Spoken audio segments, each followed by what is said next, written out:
बड़ी दौड़ धूप के बाद वो ऑफिस पहुंच गया। आज उसका इंटरव्यू था। वो घर से निकलते हुए सोच रहा था कि ऐ काश आज मैं कामयाब हो गया तो फौरन पुश्तीनी मकान को खैरबाद कह दूंगा और यहीं शहर में क़याम करूंगा। अम्मी और अब्बू की रोजाना की मगजमारी से जान छुड़ा लूंगा। सुबह जागने से लेकर रात को सोने तक होने वाली मगजमारी से उकता गया हूँ, बेजार हो गया हूँ। सुबह गुसल खाने की तैयारी करो तो हुक्म होता है पहले बिस्तर की चादर दुरुस्त करो, फिर गुसल खाने से निकलूं तो फरमान जारी होता है नल बंद कर दिया करो, तौलिया सही जगह पर रखा करो, हर वक्त यूं ही फेंक देते हो। नाश्ता करके घर से निकलने का सोचूं तो डांट पड़ती है कि पंखा बंद किया है या चल रहा है। नौकरी मिली तो घर छोड़ दूंगा। ऑफिस में बहुत से उम्मीदवार बैठे बॉस का इंतजार कर रहे थे। 10 बज गए थे। उसने देखा पैसेज की बत्ती अभी तक जल रही थी। अम्मी याद आ गई तो बुझा दी। ऑफिस के दरवाजे पर कोई नहीं था। बाजू में रखे वाटर कूलर से पानी रिस रहा था, उसको बंद कर दिया। वालिद साहब की याद आ गई। बोर्ड लिखा था कि इंटरव्यू दूसरी मंजिल पर होगा। सीढ़ियों की लाइट भी जल रही थी। उसे बंद करके आगे बढ़ा तो एक कुर्सी सरेराह दिखाई दी। उसे हटाकर ऊपर गया। देखा पहले से मौजूद उम्मीदवार अंदर जाते और वापस आ जाते थे। फिर पता चला कि वो एप्लीकेशन लेकर कुछ पूछते ही नहीं है, बस फौरन वापस भेज देते हैं। मेरा नंबर आने पर मैंने अपनी फाइल मैनेजर के सामने रख दी। तमाम कागजात देखकर मैनेजर ने पूछा, कब से ज्वाइन कर रहे हो? उनके सवाल पर मुझे यूं लगा जैसे आज 1 अप्रैल हो और ये मुझे फूल बना रहे हैं। उन्होंने ये महसूस कर लिया और कहा, अप्रैल फूल नहीं, हकीकत है।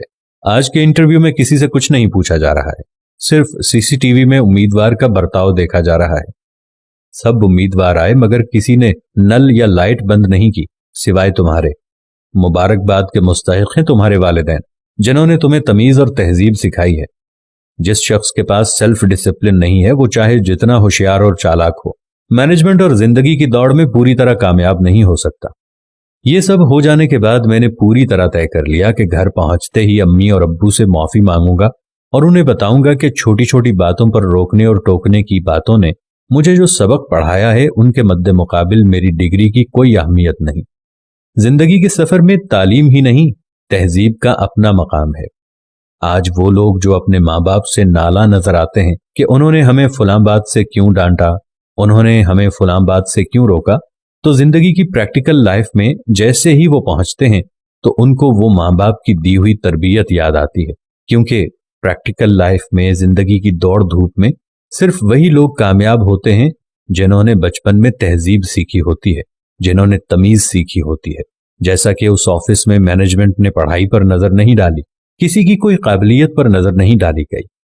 आपको, हम सबको ये चाहिए कि माँ बाप की इज्जत करें, उनके सलीके और तहजीब से सिखाई हुई दुनिया को आराम और तहजीब से सीखते जाएं। क्योंकि माँ बाप जिस तजर्बे से गुजर रहे होते हैं, हमारी इतनी उम्र भी नहीं होती जितना उनका तजर्बा होता है।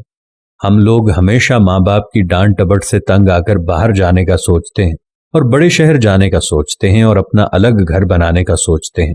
ऐसा हरगिज मत करना। कामयाबी उनके अदब के साथ जुड़ी होती है। दोस्तों, हम में से अक्सर दोस्त ये गलती कर बैठते हैं, जैसे ही कुछ हालात बेहतर हो जाएं या शहर में एडजस्ट होने का मौका मिले तो सबसे पहले अपने आबाई घर, फिर अपने वालिदैन को छोड़कर शहरों में बसने की कोशिश करते हैं। अगर शहरों की तरफ जाना लाजमी भी हो तो फिर भी अपने वालिदैन को साथ लेकर जाएं। अल्लाह से दुआ है जिनके वालिदैन हयात हैं, अल्लाह उन्हें सेहत और तंदुरुस्ती वाली जिंदगी अता फरमाए, और जिनके वालिदैन इस दुनिया फानी को छोड़कर चले गए हैं उनकी बख्शिश फरमाए। आमीन तुम्मा आमीन।